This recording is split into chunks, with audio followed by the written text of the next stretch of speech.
Good day. Want to welcome you back out to Tim's Starter and Alternator Shop. Hope you're enjoying the videos so far. Just some simple how-to or how we do it in the rebuilding world. I hope these videos point you in the right direction, and maybe if you want to do this yourself at home, get you a leg up on what's done and how it needs to be done. Today we have a starter. This is the Delco PG series. This one is off of a 4.3 V6 in a S10 laser. The customer got the transmission out of the truck right now, or vehicle, and is rebuilding his transmission. And he decided wants to go through the starter. He said, let's just go through it and get it all up in top-notch shape, and when I put it all back together, I should be up and running for a long time. We'll start out, we'll remove our lead from our field case. This is a 13 millimeter, and can you guess where I've been? You get my age, and it's hard to see those little numbers. Color-coded sockets makes life super simple.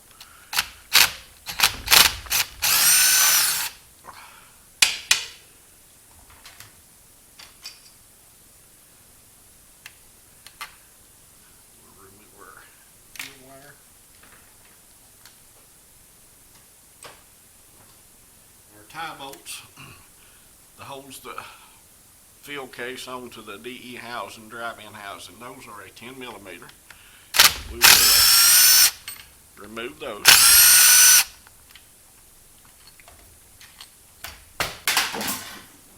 That was good on the drill this morning.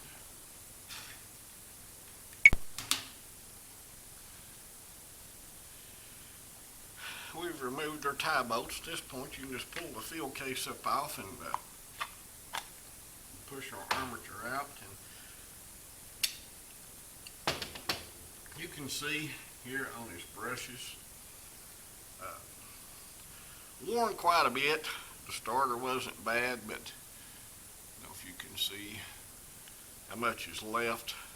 So we will be replacing this brush holder. And you don't put brushes in starters anymore. You buy the whole assembly. Boy, this is just one of those days.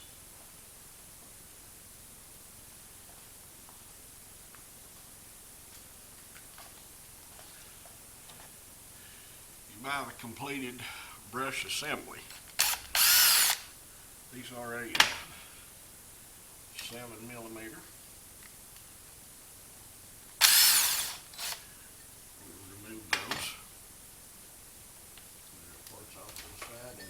You buy the complete brush assembly. Actually, I think I can get brushes for these, but it's easier just to buy the assembly and put it back in the starter. We'll also take the time and remove our backing plate.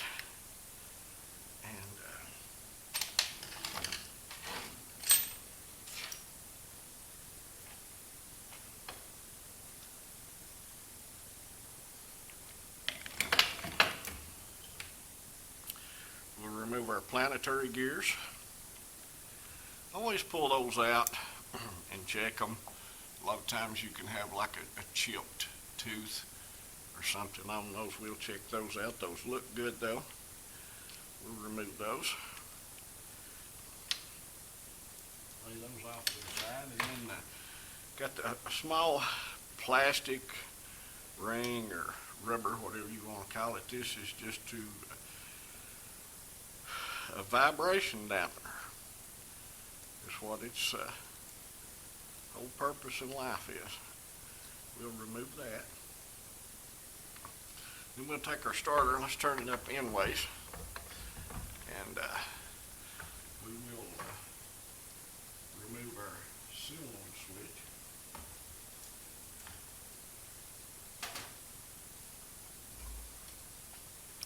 And if anyone knows where to get these at, I bought 4 or 5 of these off the Mack tool truck several years ago. This is an E5 Torx 1/4 inch drive, and I cannot find them. I cannot find them in this deep well style anymore. I have looked all over, cannot find them. There's no name on it. Just says E5. And if you know of anywhere, please drop a suggestion in the links. I'd like to order some more. I'm down. This is my last one. And the problem, this is really crucial to get these Torx screws out. You can actually sometimes use a deep well socket, but on some applications the socket won't get a hold of these bolts. Too far back, maybe the nose housing or something is in the way and prevents you from getting those bolts out. So have to treasure this one when it's broke. I have to find another way.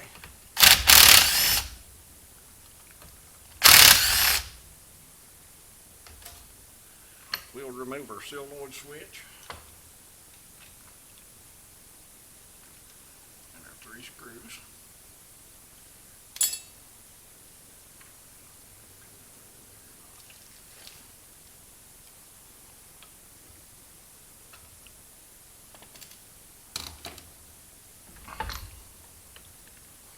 Don't know if you noticed or not, but in the last video, this vise made a horrible noise every time I opened and closed. And my wife watched the video, and instead of saying, "Good job, honey," or "You done well," or "It looks pretty good," her only comment was, "That vise sounds horrible. You need to do something with it." So a couple of squirts of PB, and we are good to go. We have removed our fork stopper, I guess you'd call it that. And when you pull that out, watch, you will have this small piece here. Get it up out of there. Oftentimes it will stay in the starter. Need to get it out, and this goes right on our end of our stop right there, like that. So let's not lose that. At this point, we will pull our gear track up out of here. That one's going to be tight.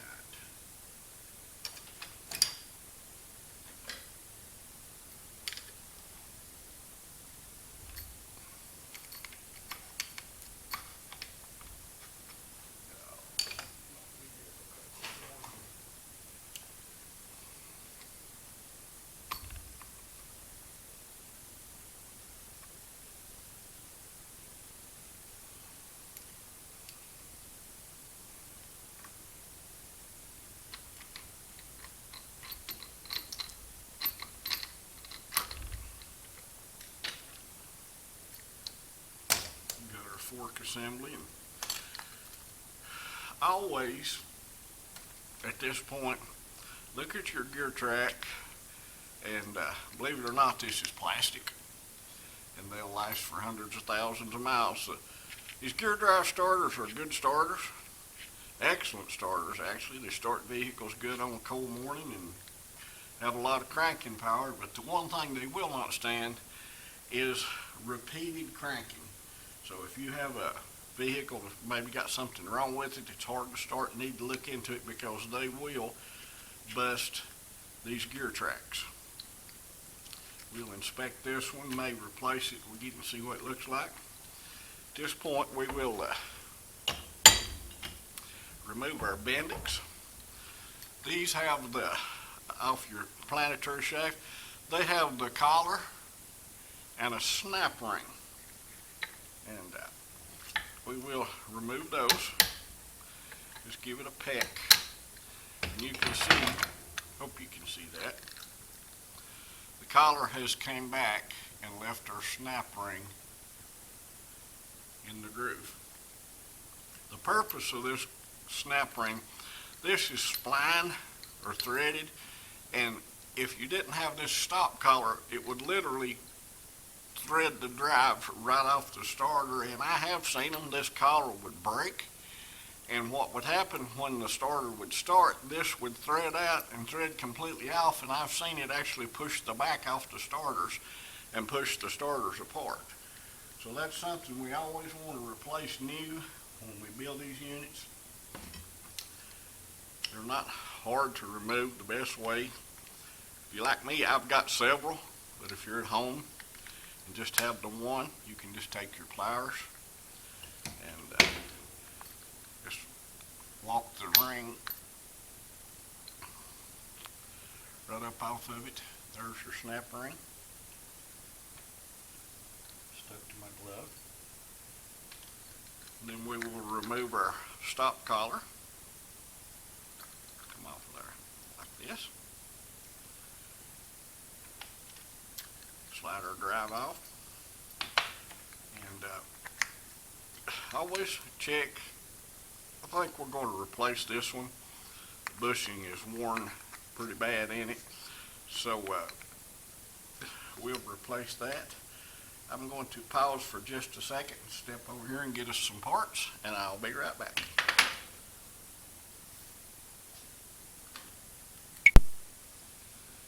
We're going to replace this gear track.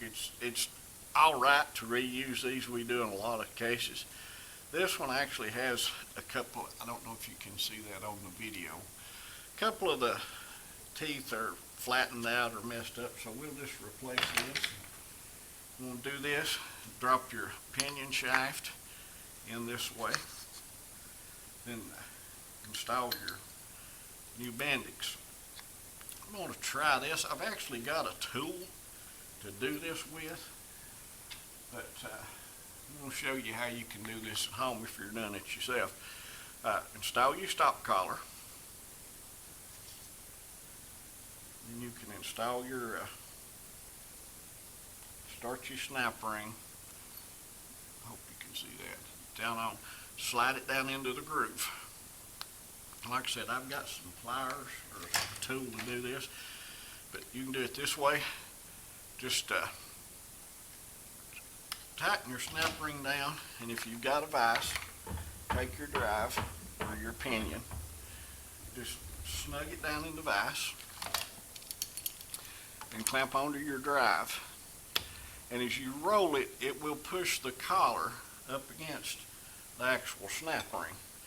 If you'll just hold, let me get it on around here, just a little pressure on it, not much, you can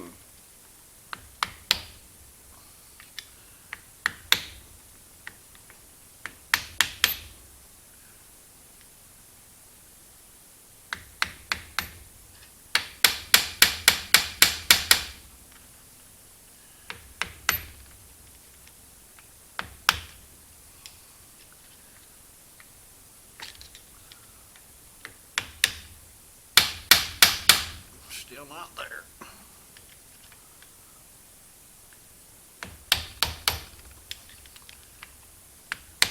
And just like that, it'll snap right up in place. I'll get it up here and show you what it looks like. And once you remove your vice grips, you can see this collar, the snap ring is actually latched into the collar. That's the stop to keep the drive from threading off the starter. We take our drive housing. The majority of these actually has a very small needle bearing inside of them. We've cleaned this one out, washed it out, and it appears fine. And want to install, just add just a small amount of grease, not a whole lot, just enough to pack the bearing full. And we will take our pinion assembly and set your fork on it, and be careful because you can install these backwards. It won't work till you finish putting the starter together, but you should have it with the flat part. I hope you can see that toward the front. We'll drop that inside our starter, and if you'll notice, we've got two tabs. There's one here and here, two on this side, and there's actually two locations here in the housing to drop that down in the tabs, and it'll sit like that. We will now reinstall our fork stop, or actually I don't know what they call this, but it goes right here this way. And then our vibration ring, once again it has the tabs. Just drop it right here, like so. And then we like to take our pinion gears, always wipe these off and inspect them. Make sure they're not chipped or broken. It's rare that you see any damage with these, but it does happen. And once again on these, just a small amount of kind of grease inside this way.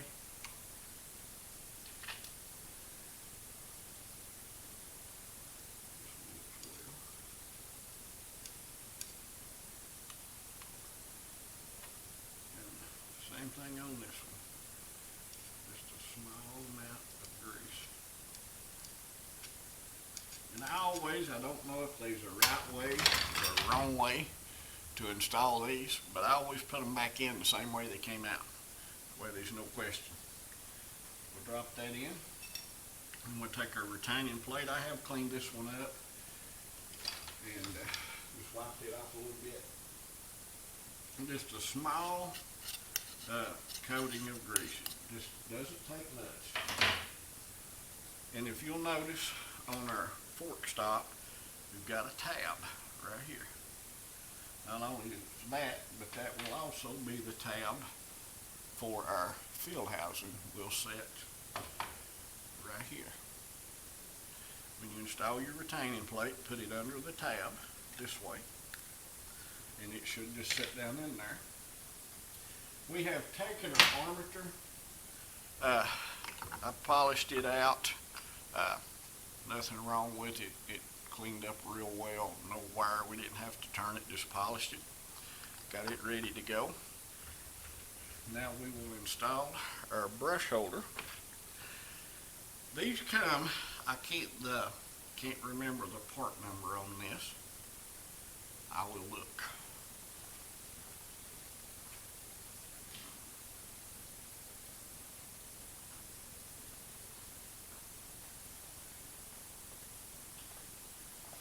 This part number, you can probably find this on eBay, 151-12049. Once again, that's a J&N number, and that number is widely recognized. Be careful when you drop these in. If you knock this out, springs will fly everywhere, and that can be a monster. And we'll just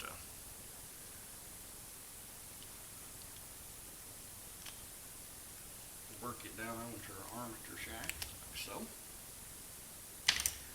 Okay, we've taken the time to inspect our field housing. You want to look inside these, make sure none of the magnets are cracked or broken.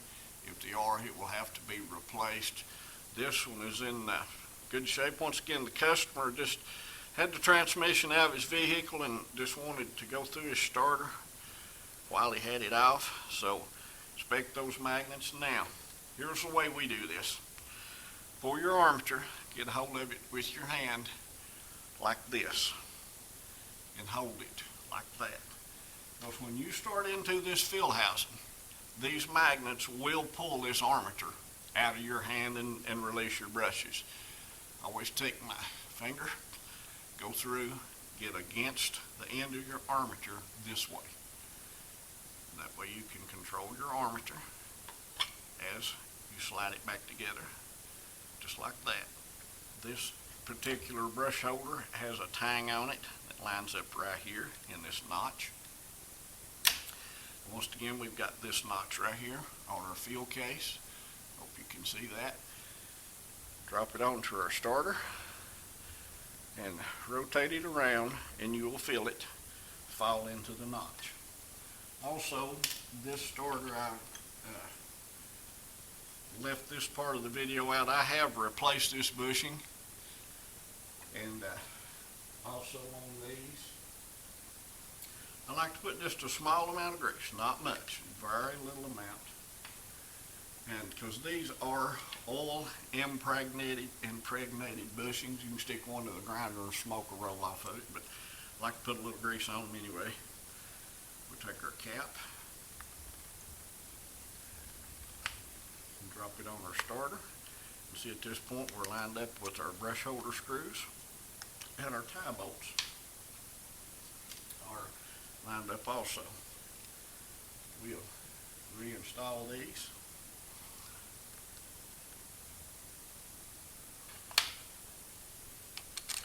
We'll install our tie bolts.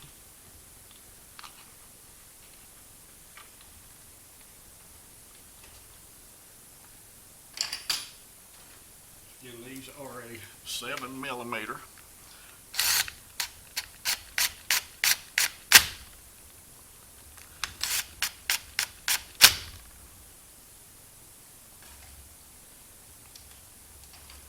I always like to go back and manual feel of these because I can't real tell how tight my guns are getting them. Tighten those up.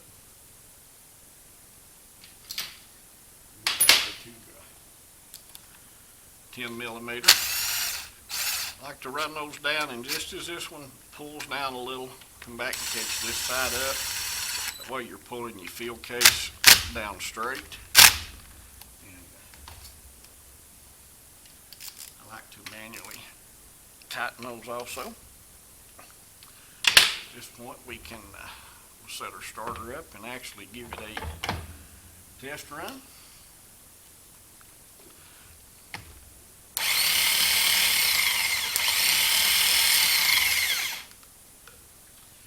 And last but not least, our solenoid switch. The part number on this is, once again, I go by J and N numbers. They're widely recognized about anywhere that on eBay. You can find a lot of these parts. A lot of times, all happens to these starters, the solenoid will be clicking. And you can replace the solenoid, save yourself some money. When you install this, I don't know if you can see this, but you want to latch this inside this fork this way. Pull your drive out. It should drop right in, and give it a couple of tugs to see if your drive is coming in and out. Now on the particular S10s, or the S10s, this solenoid can actually be mounted in about 3 different locations. We like to rotate ours in such a way like this. That way, if you can imagine you're under the vehicle installing that, you can actually see those wires. Now we will reinstall our solenoid bolts.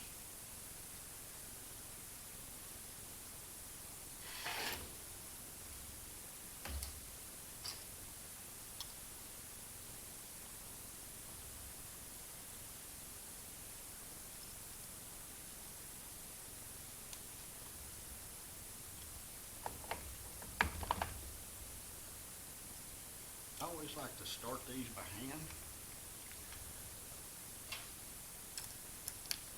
I'm going to take our impact and run these up. Once again, be careful not to over tighten these.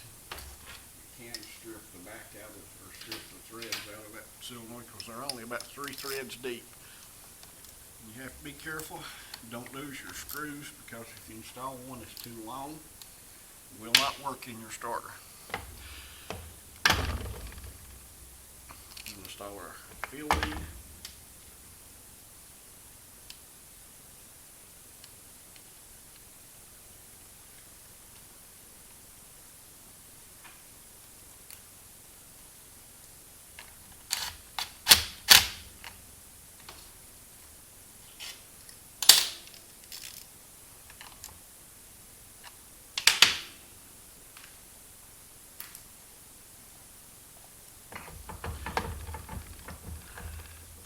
give our starter a test run. This should just run. This will be our 12-volt side where your connection goes. We'll jump these two. And our solenoid, if you look right here, you can actually see your units coming out. I don't know if anyone noticed this or not. The original solenoid did not have this fourth pole. This is a holdover from the late 70s. This was actually a points bypass on the early 10MT starters. Why they're still doing it on these late model starters, I don't know. But we buy these solenoids. They're a Zen brand. I always had a good service out of them. But this leg will not be used.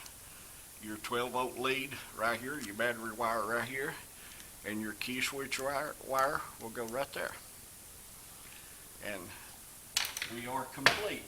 Once again, I hope you enjoyed the video. Please, if you get a chance, like and subscribe, and we'll go from there. Have a good day. May the good Lord bless you.